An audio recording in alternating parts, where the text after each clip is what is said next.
Hey guys, this is Anthony Morganti from OnlinePhotographyTraining.com. Welcome to my video series, Mastering the Nik Collection. Several years ago, the Nik Collection of plugins was the #1 set of plugins for Photoshop and Lightroom. Cashing in on their success, they sold off to Google. Google marketed the suite for a couple years with a few updates. Then they announced that they would not be updating the software any longer, and they made it free to download. Around that time, I did a set of training videos on the software that proved to be very popular. Recently, the company DxO purchased the rights to the Nik Collection and announced that they would be developing and updating it. Although it's no longer free, it is nice to have a caretaker for this software because it is very good. With all the good things happening with Nik, I decided to update my training videos on the product. This new series will be more in-depth and thorough than the previous series. Please be aware that I have no affiliation with the company. I'm not being paid by them to do these videos, and if you purchase the software, I will not be making a commission on the sale. With that said, if you could do me a favor, if you like these videos, please click the thumbs up button and share them. Finally, if you can make a donation, I would greatly appreciate it. That info is in the description below this video, along with a link to my Code of Ethics statement. Let's get started. In this video, we're going to talk about Silver Efex Pro 2. And as you can probably tell, with Silver Efex Pro 2, you will convert and process a color image into black and white. Now in this video, I'm going to give you an overview of this plugin. In our next video, I'm going to get into a little more details about how this plugin works, and we're going to use it as a Lightroom plugin. In the video after that, we're going to use it as a Photoshop plugin, and we'll talk about some more details of Silver Efex Pro 2. Now, I mentioned that you would use it to convert and process a color image. Now, it doesn't have to be a color image. You could send a black and white image into Silver Efex Pro 2 and process it from there. But most often you'll probably use a color image. And with this specific image, I did have it in Lightroom. This is the image in Lightroom. And I sent it from Lightroom directly into Silver Efex Pro 2. And remember, in our next video, I'll talk more specifically how that's done. But you can see I sent this color image, and as soon as it opens up in Silver Efex Pro 2, it does a conversion. It converts it to black and white. And actually what it's doing is adding a neutral preset. So this is kind of your starting point of where you'll begin your processing of the image.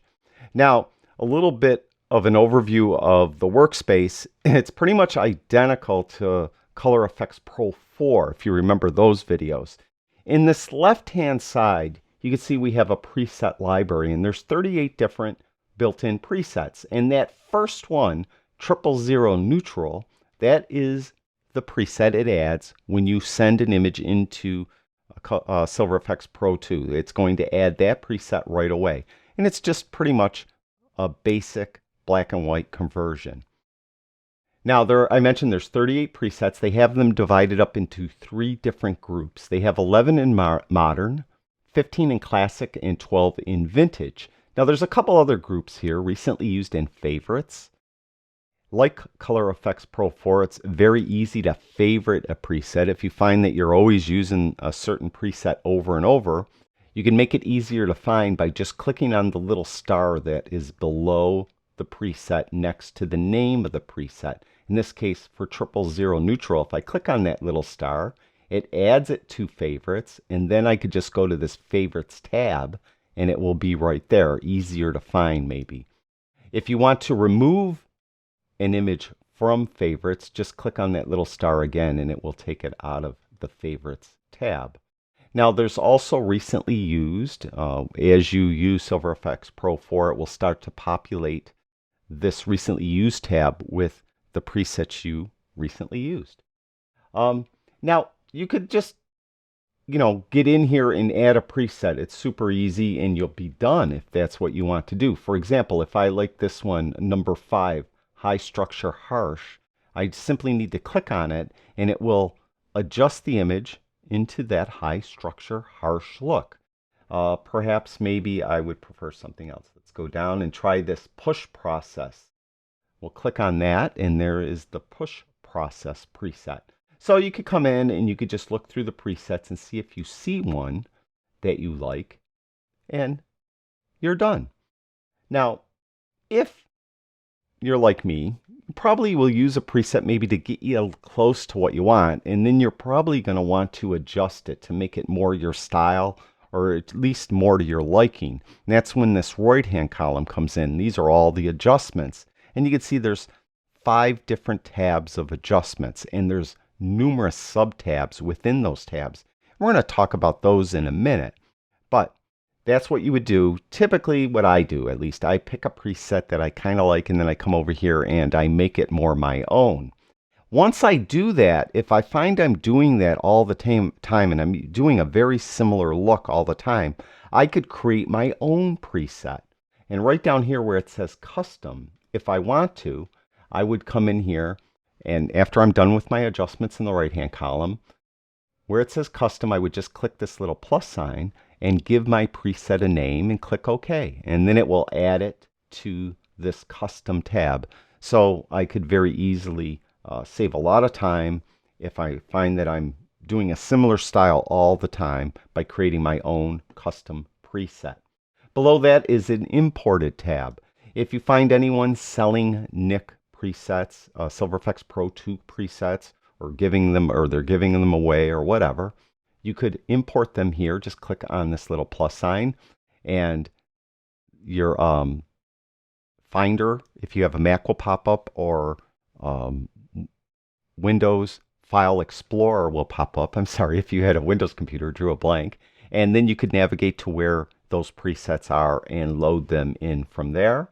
And below that is History tab, and every step you do is recorded here, so you could go back in time. You can see the last thing I did is I added the number 15 preset, a full dynamic harsh. If I want to go back to, let's say, high structure, I could click on that. Or if I want to go back to our neutral initial state, I could click right there. So history is recorded, and you could go back steps, multiple steps at a time, or just 1 or 2 steps with that history tab. Now, I mentioned most often you probably want to do some adjustments to this image to make it more your own. So I'm going to start with this neutral tab, and we'll go over here and look at the right hand column, and you can see that there's 5 different tabs. Global adjustments is at the top, and this is probably the most, something you're going to do all the time is with global adjustments. You may skip some of the other tabs, and you'll see in a minute what those do. But you're probably going to want to use or do some adjusting here, I should say. And you can see right at the top is brightness. Now, one thing I want to note is that you may not notice that there's a lot of sub-tabs here. You can see that brightness is opened up, and there's a highlight slider, a midtone slider, a shadow slider, and a dynamic brightness slider. And there is a slider right at the top. That is kind of like the master volume control for brightness. If I click on this little triangle, that's called an expose triangle. And if I click on it now, it's going to roll it back. So that's closed. So make sure that you're aware of that these little triangles, when you click on them, they'll open up and show you more controls. So we're going to start with brightness. And you can see I mentioned that first slider is kind of the master slider. It's kind of going to affect everything. So you want to reset that back to its default position. Just double click right on the slider, and when you do, it will get reset to its default position. Now you have 3 sliders that affect tone: highlights, midtones, and shadows, and they are exactly what they imply. The highlights slider, if you move it down, you're going to pull highlights down. If you move it up, you'll push them up. Midtones, similarly, will take midtones. You could make them brighter or darker. And shadows, you could make brighter or open up the shadows if you move that slider to the left, or make them darker if you move them move to the right, and then make them darker if you move it to the left. Now, to reset again, you could just reset each slider, or to reset the entire tab, you could click this little arrow in the top right hand corner of the tab, and that will reset all of them. Now, there's also dynamic brightness, and that does an interesting effect. Sometimes on some images, it may look like it's brightening everything when you move it to the right and look like it's darkening everything when you move it to the left. But then sometimes I found that if you move it to the right, it only seems to brighten up the darker parts of the image. And if you move it to the left, it will only dim the brighter parts of the image. So it's kind of a unique slider. Right now it's kind of just brightening everything or making everything darker. Now, so you could come in here and you could adjust these to taste. So I could like pull highlights down, open up midtones a little bit, maybe pull shadows down a little bit, and maybe pull dynamic brightness, maybe a little bit. Now below that we have contrast. And again, we have this master slider, but if you click on this little expose triangle, you could see that there's 3 more sliders here. We could amplify whites, and it just makes your whites brighter. Anything of the brighter parts of the image will get brighter. Amplify blacks, that is a little bit counterintuitive.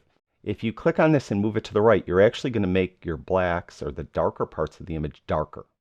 So moving it to the right makes it the darker parts darker. Then soft contrast, when you move that to the right, it just adds contrast. It's going to make the brighter parts of the image brighter and the darker parts of the image darker. And if you move it to the left, it's going to make the image more flat. So it's going to make the brighter parts darker and the darker parts lighter. So you could try to find a happy location for each of these. Now below that is structure, and again we have this kind of master volume control here, so you could turn structure up, bring structure down so it kind of gives it a more ethereal look, or move it to the right and you could get a really high detailed look. But again, you could click on this little expose triangle and you could see there's 4 sliders within here, and we could control highlights, midtones, and shadows independently of one another as far as structure is concerned. So I could take the highlight slider, move it to the right, and it will only affect the highlights in the image. So it's going to add structure to the highlights. Similarly, if I move midtones to the right, it's going to add structure to the midtones. And with both of these sliders, highlights or midtones, if I move them to the left, we're going to make it softer. We're going to remove some structure, some clarity from those areas. And finally with shadows, if I move that to the right, it's going to add structure or clarity to the shadow areas of the image.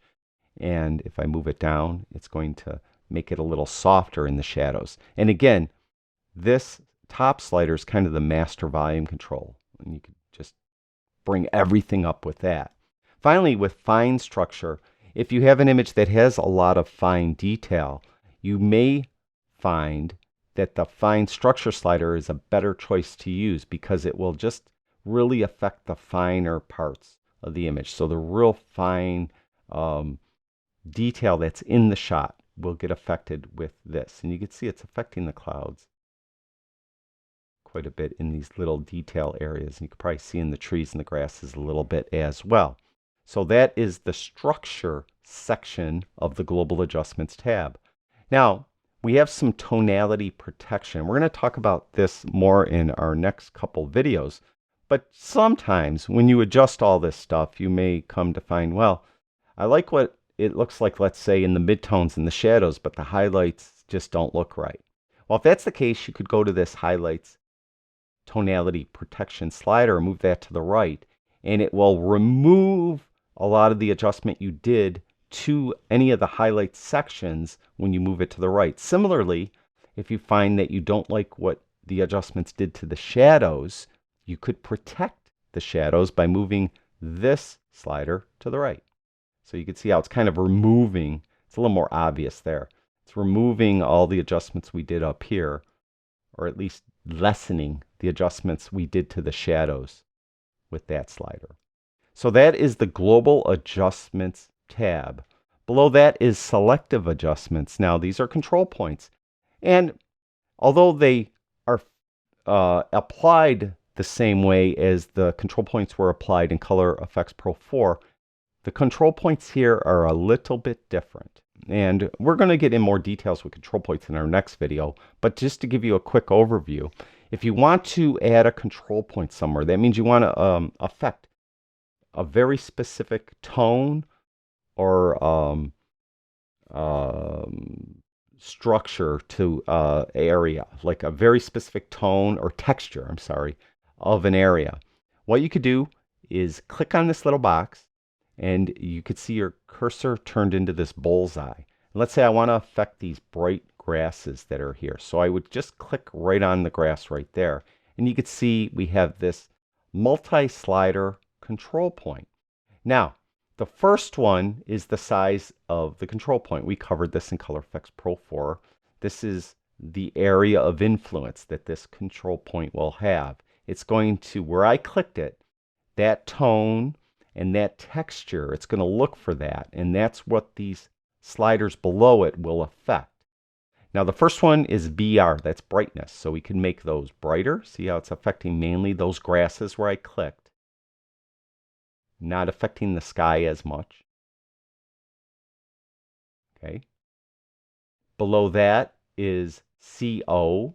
And if you just hover over any of these, by the way, you'll get an idea. And this is contrast, so we could add contrast to those areas.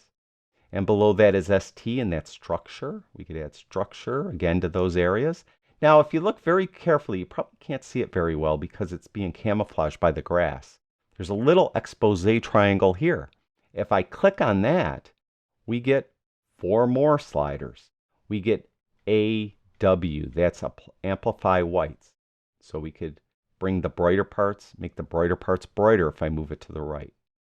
Below that is, or make them darker if I move it to the left. Below that is AB, that's amplify blacks. If I move it to the right, we're going to make the blacks darker. Remember, it's counterintuitive for that one. If I move it to the left, it's going to open up the blacks a little bit, make them a little lighter. Below that is FS. This is fine structure. So again, if you have a lot of fine detail in your image, this one you might want to move to your right to bring out that detail. Or maybe you don't want that detail showing, then move it to the left to soften any fine detail. And then finally we have SC, and SC is selective colorization. Now that one I'm going to demonstrate. I'm going to get another control point. So what I'm going to do is I'm going to go up here and I'm going to click right here and add another control point. Let's add it to the sky because it'll be very obvious. So I'm going to get a nice big control point. So we're going to get all the sky covered.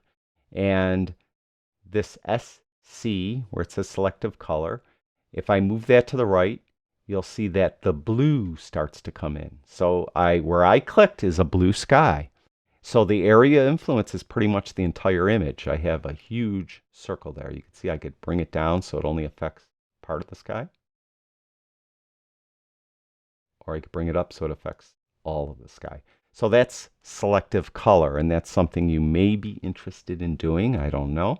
But it's pretty easy to do with Silver Efex Pro 2. Now I'm going to get rid of that control point by hitting the delete key.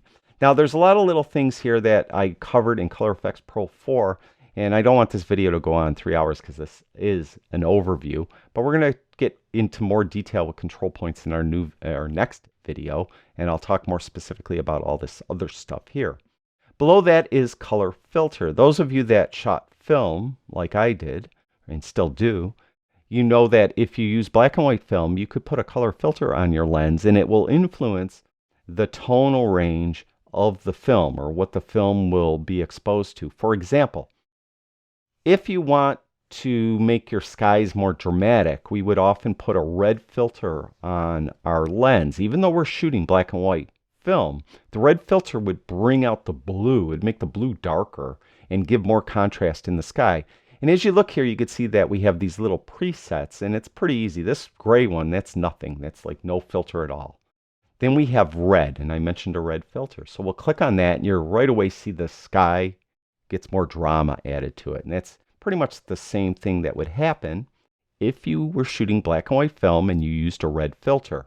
Now, next to that is orange. Next to that is yellow. Next to that is green. And next to that is blue. You can see that blue really makes the grass. The grass is really dark. And again, if you don't want to add any color filter, you could click right here on this gray circle, and that's like no filter at all. Now there is a little part down here, details. If it's not showing, click on the expose triangle. And if you don't want to use a preset, like you don't want to use the red preset, you could dial in your own color. Just dial in like your own color filter, and then the strength of that color filter. how saturated is that color filter. And then you could kind of give your image a very unique look, and that's pretty cool. And then again, you could use a custom preset and it will remember that. So I kind of like that. I don't know what the heck I dialed in, but I just kind of pushed it around and I kind of like that look right there. So that is the color filter tab. Below that is film types, and we'll open that up. And again, there's a couple sub tabs here. Make sure you have those rolled down. And there's, first of all, this drop down at the very top. And you can see that there's different types of film that you could emulate. Every film, especially black and white film, you could get a lot of different looks with it. And you could see, like, if I hover over these, that's what a Kodak ISO 32 Panatomic X look like, or should look like. Ilford Pan F, Agfa APX Pro.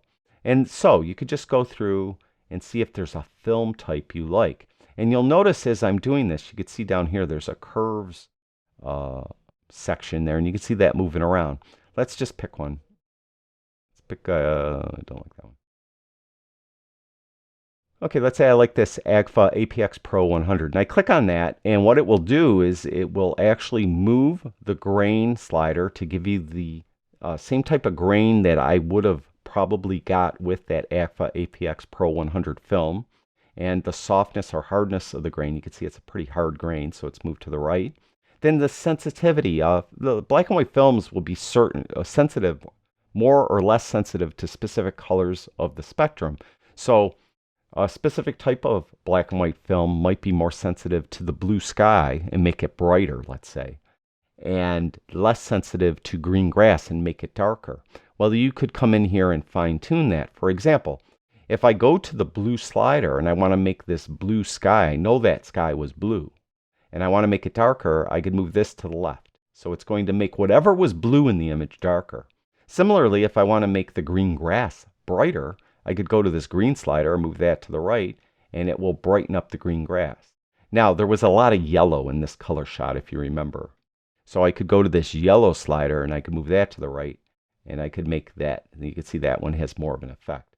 So I could make the yellows that are in the image brighter. So you could affect the tonal values of the colors that were in the color image with this sensitivity sliders. And then we have a regular curves control here. It's very typical. Those of you that are familiar with it, those of you that aren't, the left-hand side are the darker tones in the image. So anything that's really a shadow or black is plotted over here on the left. Whatever is brighter, a highlight or a white, is over here on the right. And you could make those individual sections brighter or darker by putting a point on it. For instance, this point here is in the shadows area. And if I want to brighten up the shadows, I would simply push this up and it will brighten up the shadows. If I want to make those shadows darker, I would push this down. Now you can see it is a curve. So when I move it, it's kind of moving a lot more tones with it. A lot of the midtones are coming with it. And what you might often want to do is put an anchor point down, or maybe 2 anchor points. Then you could be more specific with your tones that you're affecting. So this is just a way that you could kind of dial in some contrast or lack of contrast in very specific parts of your image with the curves part of the film types tab. Now, below that we have finishing adjustments, and again this has several sub-tabs. The first one is toning. We have a straight black and white image here, but a lot of times people like to tone their image. And there's a number of presets here, and you can see that they're divided up into split toners. See, if I hover over it, it's giving kind of a dual color look. A selenium look. Again, these are different types of things you could do with black and white film when you process it, and or cross-process it, and or very old types of film in the old, processing, of old type. I'm talking turn of the century, turn of 2 centuries ago, turn of the 19th to 20th century type photography. That we got blue toner. So you can hover over any of these if you see any you like. I like a lot of these copper toners. I'm not sure why. Sepias give you more of a yellow look. Ambro type. But let's say I like this copper toner, like that. Now, you can pick the preset and you're done. You could come in here though, and you could just dial in something of your own. So you could get your own hue. You can see I give it more of a cool tone if I want. I could then affect the silver toning. This is basically the strength. How strong is that hue being applied? And you can see when I move it, the strength slider is moving with it. Balance. This is more effective when you're using one of the dual tones or the split toners. So you could come in here and favor one color over the other with the balance slider. Paper hue. A lot of times, if an image is really old, the paper yellows. So you could, get that effect of a really old image. Or maybe you don't want the paper to look more bluer or whatever. You could come in with the paper hue and the paper toning as well. Those two affect that. Now I mentioned I liked one of the copper toners. Let's just say I leave it at that. So you could come in and very specifically adjust the specific tone you want your black and white image to show. That's with that toning section. Below that is vignette. Again, there's some presets in this drop down. We have lens fall off 1, lens fall off 2, lens fall off 3, and so on. You could click a preset and you're done. Or you could come in and you could dial it yourself. If you move this to the left, you'll get a dark vignette. Move it to the right and you'll get a light vignette. Do you want a circle or a rectangle? Move to the left, you got a circle. Move it to the right, you got more of a rectangular vignette. And size. Basically, how much do you want it to encroach into the middle? Move it to the right, it's a really heavy vignette encroached way in on the middle. And move it to the left and it will be just barely on the edges. And you could kind of dial that into something you like. You also could place the center of your vignette somewhere other than the center of the image. Meaning, if I don't want it right in the center, I could click on this little box here, and let's say I want it in the top right hand corner. I could just click right there once, and you can see it repositions the vignette up there. Maybe I should make it more obvious. Let's do that again. Let's be in the center right there. I could click on this place center again and go in the upper right hand corner, and you can see how it will move the center of your vignette somewhere else. Let's go back to neutral. Oh, that's toning. Sorry. Let's go back to, let's say, lens fall off 2. All right, let's just use that preset. So that is the vignette sub-tab of the finishing adjustments tab. Below that is burn edges. And this, again, you have some presets. You could burn all the edges 1, burn all the edges 2, just different looks. All the edges soft, all the edges soft 2. Now, you could come in and do the edges individually, meaning this is the left edge. And you can see when I move this up, it's just affecting the left edge. And this is transition, size, and strength of that left edge. If I want to do the top edge, click here, and we'll affect just the top edge. Now, if I want to do the right edge, click there, and we can do the right edge. So this is kind of cool. You could kind of put a custom vignette on your image. Maybe you have some detail in on one of the sides that you don't want the vignette to obscure. So you could very easily do it with this by just adjusting each side individually of each other and come up with your own crazy looking, silly looking vignette. Let's just turn that off. So that's the burn edges sub-tab. Below that are image borders. Again, we have presets. Now this one's a little different. All this is grayed out. You have to pick a preset first. And you can see if you hover over them, you get all these different type of borders. Once you pick a border, let's say we pick 7, you could adjust it then. You could adjust the size. You could make the border bigger or make the border more narrow. The spread, that's that kind of transition zone. In this case, the spread will be different for your specific border. In this case, it's going to make that burned edge either thicker or thinner, that little burn part. And clean, how clean do you want the transition? Here's rough. I kind of like that rough look. Or you could have it real clean. Go to the left, And you can see how that's got a nice clean look to it. All right, you click on this very border and you could dial in a number, I don't know, dial in something. But anyway, that is borders if that's something you like. I don't care for borders myself. So those are the adjustments. Now again, if I like this, if I think I do a lot of images processed like this, I could create my own custom preset. Just click where it says custom here. Let's open that up. Click where it says custom, and I'm going to go Tony's custom preset. And click OK. And there it is. Now, if I go to history and see all our steps are are listed here, let's go right back to our neutral state. So I'll click there. It's going to take a second. We got to let it go back. So we're right back of the way it was when I imported the image into Silver Efex Pro 2. Let's go to my custom presets and click on that. And there it is. It applied it really very quickly.